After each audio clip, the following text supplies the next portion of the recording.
Hey everyone, let's look at Payday 3 and its current state. And this was supposed to just be a review, but at this point, with the current issues, I can't just review the game because the servers are so unstable and the game is just unplayable at this point that since the 21st on the release date, I have been able to maybe get 3 hours of gameplay in, and I've been trying every day looking for updates, and the servers just aren't playable. I think at one point I was able to get maybe an hour in. At this point, I've been able to play all but one of the heists, so I'll go into details on what's happening and hopefully how the future looks and the situation with these servers. And then after that, I'll give a small review on the game as it is now, not looking at the servers of what I've actually been able to play. But let's get into it. So, since moment one of its release, the servers have always just not worked. I have almost never been able to consistently get into the games without having some kind of server issue. It's not on the player side, it's only server side. As they said in their dev live stream, they released a statement this morning saying a new version of the matchmaking server software was gradually developed across all regions, leading to improved performance. Which, to be fair, after the first 2 days, I think it was pretty stable. You had some matchmaking issues, but not too bad. A software update made by the partner during late Sunday again introduced instability to the matchmaking infrastructure. The partner continues to work to improve and stabilize Payday 3's online systems. How much you want to trust that is going to be completely up to you. They did say in the long run they're looking at maybe changing their service provider, and in the short term they want to add some kind of offline mode, which I think they should have had from the start. But let's get into the actual review. For me, Payday 3 is exactly what people wanted out of Payday 3. It is an improvement on 2 in many ways. Some people don't agree with the card system changes and it moving to the skill system, but I personally like it and I think it's a good change overall from what I've seen so far. To explain the game though, for anyone who hasn't seen it, you basically have phases while doing these heists.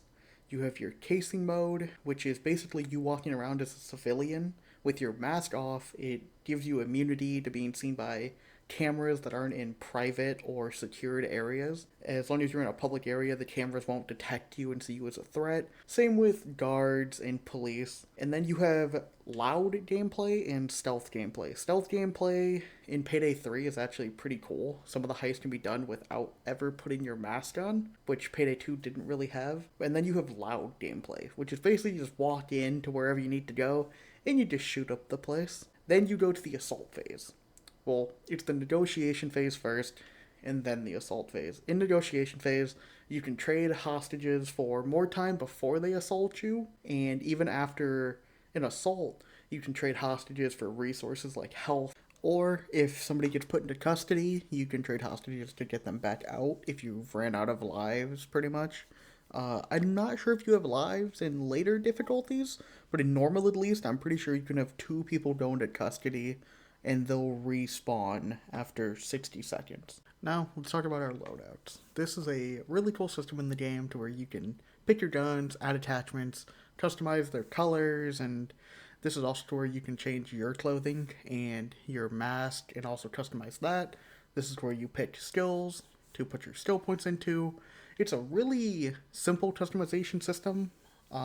It's a little slow on the grind. I do feel like you have to play the game quite a lot to get weapons to have all of their attachments unlocked, but I don't really mind it because in my time playing so far, it's okay enough that you always feel like you're getting something new, but also you sometimes feel like you're waiting just a little too long. But either way, really nice system, really well done, really simple, really clean. Lets you get in, do what you need to do, and get back out to do your heisting. Now, let's talk about enemy variety and what you're going to see in these heists as you play them. There are a couple different enemy types. You have your common police officers and guards, normal things that you'll see every time. And then you get slightly more uncommon units that you might not always see, being like shield units and snipers that sit outside. But then you have special units such as like bulldozers, zappers, and cloakers. They have all been revamped in the game. They all feel a little different, but still very recognizable.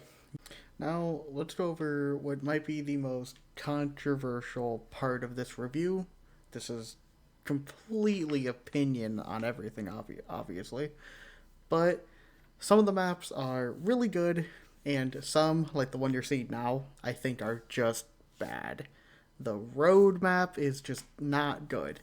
Dirty Ice is very fun. The first bank heist, very fun. The nightclub, really fun. But some of them just aren't very good. The road heist is very basic. It never changes. It is the same thing every time. You can't do anything differently other than not completing it, I guess. But No Rest for the Wicked, the first heist you do, the one that was available in the beta, is super fun. It's really not bad, and it's a great introduction into the game. Dirty Ice, another, it's similar to the bank heist, but done in a really cool and different way to where you can go in, just loot the jewelry, and leave, when there's more to it that can get you way more loot.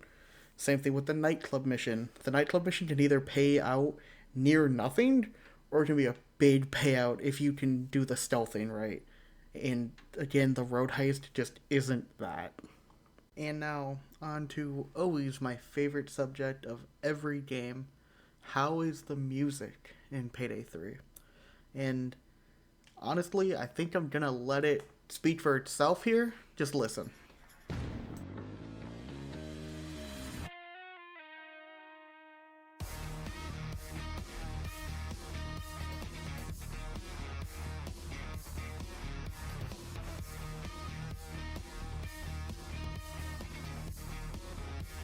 And I'm gonna be real, if that doesn't get you in the mood to do some heisting, I don't know what else will. Whenever that soundtrack starts bumping, it makes me so happy, and I almost feel like I'm not committing heinous crimes. But on top of the music and everything else, I really do think that this is a good game, and it just suffers from bad servers. I don't know what it is with this year and the years recently, but releases just can't come out perfectly, and it really is sad because I think this game has given itself kind of a bad rap right from the start with these issues it's had. When, in all honesty, if there was just an offline mode or they would have not had this issue, this is a complete game through and through, and as long as it's treated like Payday 2 was, I see this game being supported for years to come. With insane content, I have all the hope for this game in the future. And to end it all off, I think I'm going to give it an 8 out of 10.